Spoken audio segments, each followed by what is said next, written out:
धोइदिने कोही छैन, टोपी मैले धोती मैले धोइदिने कोही छैन, रोइदिने कोही छैन, परदेशमा रहनेका रोइदिने कोही छैन।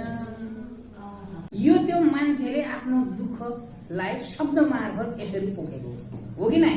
यसैलाई के भनेको छ त, आफ्ना भावनालाई शब्द संयोजन गरी स्वर र तालका माध्यमबाट प्रस्तुत गर्ने कलालाई गायन भनिन्छ। जे उसको यो कुरा त के हो, उसका मनमा लागेका कुरा हो कि होइन?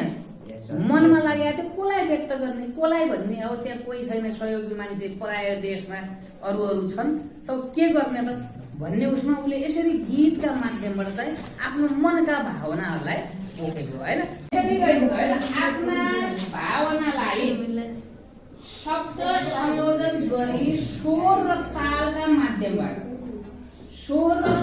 माध्यमबाट प्रस्तुत गरिने कलालाई गायन भनिन्छ।